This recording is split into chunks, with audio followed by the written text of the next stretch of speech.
Bagaimana ketika kita menghadapi tantangan-tantangan, bahkan mungkin penderitaan?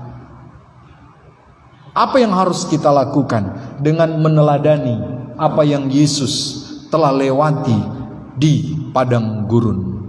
Jadi Bapak Saudara, kisah ini yang sudah kita baca tadi, Matius pasal 4, itu setelah Yesus dibaptis oleh Yohanes Pembaptis.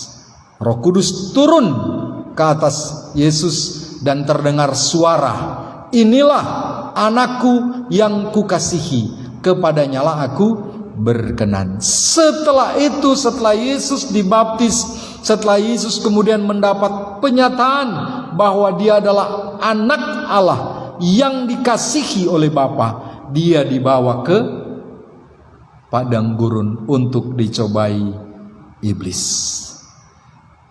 Jadi lihat Bapak Saudara, Yesus sudah mendapat pengakuan. Dia bilang apa? Bapa di sorga bilang apa? Di Matius pasal 3, "Inilah anakku yang kukasihi, kepadanyalah aku berkenan." Setelah itu dibawa kemana?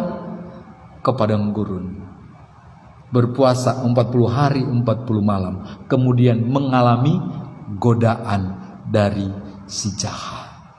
Bagian pertama ini memberitahukan kepada kita, siapapun kita, jangan kemudian pernah menyalahkan Bapa di sorga. Sebagai anak-anak yang dikasihi, tidak ada satupun yang akan luput dari cobaan hidup.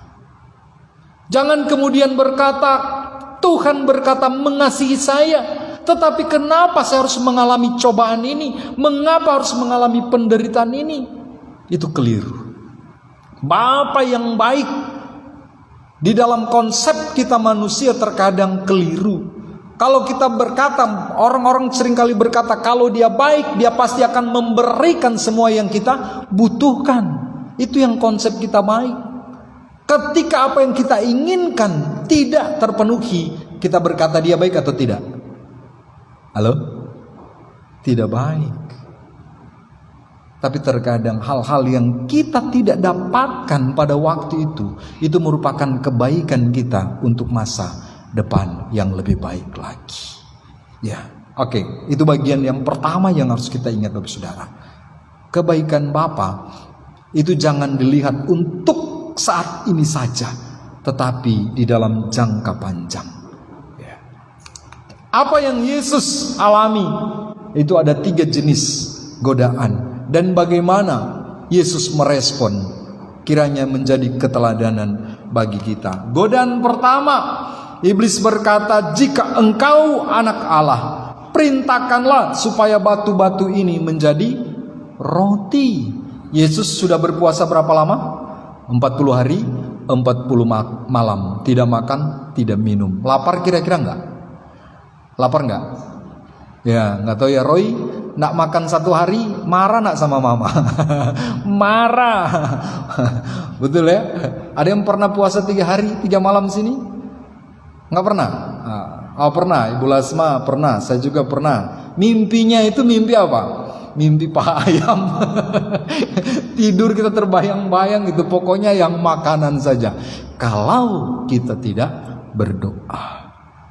Ya, tapi kalau kita berdoa Bapak Saudara, kalau kita bersekutu dengan Tuhan di dalam keadaan puasa seperti itu, yang kita akan nikmati hadirat Tuhan. Dan kita bisa lupa akan rasa lapar. Benar kita merasa lemah ketika kita puasa, tetapi keinginan untuk makan dan minum itu tidak ada. Kalau kita benar-benar bersekutu dengan Allah. Benar Bapak Saudara? Saya sering puasa seperti itu. Hari pertama nyaman, hari kedua biasanya itu paling berat. Sudah mulai terjadi dehidrasi. Hari dua.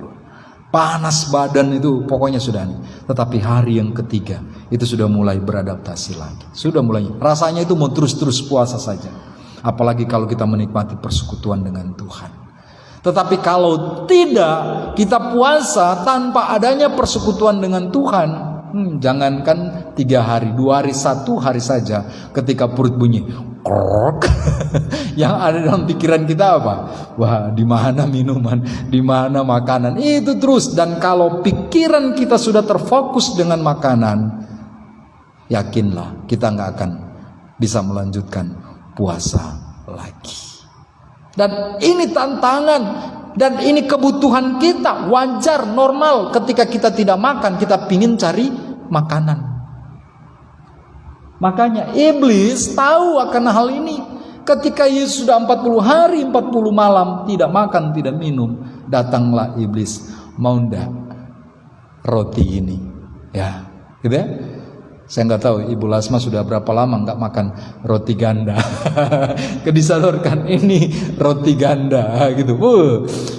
Makan sambil mengenang kampung halaman. Saya terkadang seperti itu. Kalau mama kirim ikan roa dari Manado, Cakalang, makannya itu nikmatnya itu double. Beda ketika saya makan waktu di kampung halaman. Saya makan kalau di sini itu sambil mengenang keadaan di kampung halaman. Ada memori indah. Begitu ya. Bapak Saudara, ini tantangan yang dialami oleh Yesus. Kira-kira Yesus perlu enggak roti? Pada waktu dia lapar 40 hari 4 malam. Perlu enggak? Mau enggak kira-kira? Pasti mau, bukan lagi mau, sangat mau, pengen mau. Ya, kalau kita enggak usah ditawarin. Langsung lihat makanan langsung sikat. Lihat minuman langsung sikat. Kita sudah lapar, jalan, lihat buah. Wah, ini kesempatan, langsung ambil tanpa permisi. Betul? Orang tahu kita ambil barang mereka, buah mereka tanpa tahu. Kita kemudian kena pukul. Baru kita bilang, ini penderitaan karena Yesus. Salah, tidak benar ya. Jadi ingat Bapak Saudara, Yesus perlu. Yesus butuh, bukan lagi butuh, memang menjadi kebutuhan utamanya pada waktu itu. Apa yang sedang kita alami di dalam penderitaan cobaan kita? Ingatlah, iblis akan mencari bagian penting yang pada waktu itu engkau butuh. Ketika itu ditawarkan kepada kita, bagaimana kita meresponnya? Adri sedang masa-masa kritis untuk persiapan wisuda. Kemudian ada tawaran, Dri, kalau kau mau lancar, itu kasih inilah, kamu tanpa mengikuti prosedur seperti ini pasti bagus nilaimu. Ya, apalagi diberi tawaran, ikut kami, sangkal Yesus. Bisa jadi seperti itu. Apa yang harus kita lakukan? Ya, banyak tawaran yang kita butuhkan pada waktu itu pasti akan ditawarkan kepada kita. Ketika kita butuh uang, itu pasti akan tawaran. Iblis tahu celah dalam kehidupan kita, dan disitulah dia datang menggoda, menawarkan sesuatu kepada kita. Kebutuhan pokok. Yesus menjawab apa? Manusia hidup bukan dari roti saja, tetapi dari setiap firman yang keluar dari mulut Allah. Yesus mengabaikan kepuasan, keinginan diri sendiri, dan tetap memegang kebenaran firman Tuhan. Bapak Saudara, sekali lagi, ini tantangan, ini godaan yang kemudian menjadi celah dari si jahat, menggoda kita. Yang memang benar, itu kebutuhan kita, keinginan kita, nafsu kita yang harus dipenuhi secara normal, tetapi meneladani Yesus.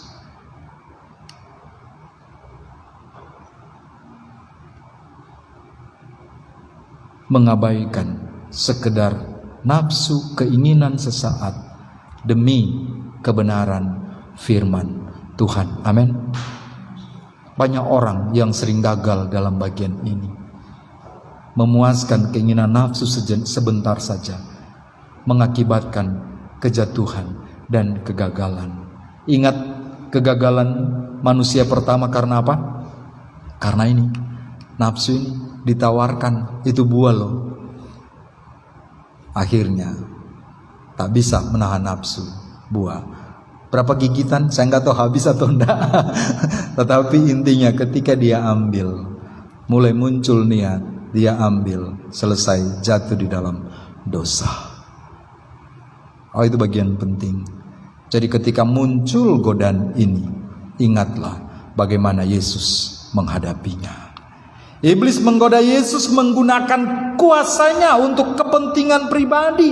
Jika engkau anak Allah. Yesus punya kuasa? Punya. Yesus anak Allah? Benar, dia anak Allah. Perintahkan batu ini, maka dia jadi roti. Yesus bisa melakukannya? Bisa, dia punya kuasa. Tetapi dia tidak melakukannya. Terbalik dengan kita manusia yang tidak punya kuasa, tetapi ketika ditantang, harga diri kita terlukai dan kita berusaha melakukannya. Akibatnya apa? Gagal dan jatuh di dalam dosa. Untuk itu, kekuatan untuk melawan, utamakanlah firman Tuhan di atas kebutuhan, keinginan, nafsu sesaat kita, Bapak Saudara. Yang kedua, iblis menggodai Yesus. Ayat 6 kita baca bersama. Jika engkau anak Allah, jatuhkanlah dirimu ke bawah. Sebab ada tertulis, malaikat Tuhan akan menatang engkau, sehingga kakimu tidak terantuk pada batu. Iblis selalu menggunakan firman Tuhan. Iblis tahu firman Tuhan, Bapak Saudara. Dia mengutip dari Mazmur pasal 91, tetapi dia memelintir maknanya. Dia menggunakan ayat firman Tuhan itu untuk apa? Untuk kepentingan dirinya, agar supaya orang lain, supaya Tuhan Yesus jatuh di dalam dosa. Jadi Bapak Ibu Saudara, sangat penting kita belajar firman Tuhan dan tahu, mengerti apa maksud firman Tuhan itu diajarkan kepada kita. Jangan kemudian sekedar tahu firman Tuhan tetapi tidak tahu apa maknanya, sehingga kita suka-suka kita menggunakan ayat firman Tuhan itu untuk apa? Untuk kepentingan diri kita sendiri. Comot sana, comot sini untuk kepentingan diri kita sendiri. Ini yang seringkali terjadi perpecahan di dalam gereja. Kenapa? Masing-masing menggunakan ayat firman Tuhan. Padahal untuk kepentingan kepuasan diri sendiri itu tidak boleh, tidak benar, Bapak Saudara. Ya, karena apa? Karena iblis pun melakukan hal tersebut. Apa jawab Yesus? Janganlah engkau mencobai Tuhan Allahmu. Jadi Bapak Saudara, dalam bagian ini Yesus sedang menyatakan kepada kita, mengingatkan kepada kita, iman sejati kita sebagai orang percaya itu tanpa harus menantang ataupun memanipulasi Tuhan. Bagaimana kita menantang, bagaimana kita memanipulasi Tuhan? Seperti pernyataan iblis. Jika engkau anak Allah, jatuhkanlah dirimu, karena malaikat Tuhan akan menatang engkau. Itu menantang Tuhan dan juga bisa memanipulasi Tuhan. Kan janji Tuhan tidak sekali-kali membiarkan kita kekurangan, tetapi kita kemudian malas bekerja. Kan janji Tuhan, Tuhan pasti menyertai kita sampai kepada akhir zaman. Engkau akan minum apa? Racun maut dan engkau tidak akan celaka. Dan kemudian kita pamer kepada orang lain, kamu lihat janji Tuhan, saya akan minum baygon, racun maut, saya tidak akan apa-apa. Langsung minum baygon, tiba-tiba langsung bunyi, wih, panggil ambulans. Dan kemudian keluarga atau orang bilang, wah Tuhannya tidak benar, janjinya tidak benar. Itu keliru Bapak Saudara. Itu menantang Tuhan. Ya, bisa terjadi mungkin engkau tidak apa-apa, tetapi dalam konteks itu kita salah, tidak benar. Tuhan memberikan kita hikmat bagaimana pada hal-hal tertentu hal tersebut bisa terjadi. Banyak kesaksian hamba-hamba Tuhan pergi ke pedalaman, pergi ke sebuah daerah memberitakan firman Tuhan. Orang sajikan racun, mereka tidak tahu mereka minum di dalam nama Yesus, tidak terjadi apa-apa, racun maut tidak bekerja. Orang, para dukun, orang yang tidak percaya Yesus, yang mau mencelakai hamba Tuhan, melihat hal itu tercengang-cengang. Mereka datang dan berkata, ilmu apa yang kamu gunakan? Loh, Kok Bapak tanya ilmu apa yang saya gunakan? Kamu minum racun kok tidak mempan? Oh, mana saya tahu? Itu racun yang kami berikan. Tapi kenapa tidak mempan? Itu karena kuasa nama Yesus. Orang kemudian, para dukun bertobat, percaya Yesus. Itu konteksnya Bapak Saudara. Ketika orang mau mencelakai kita, perlindungan Tuhan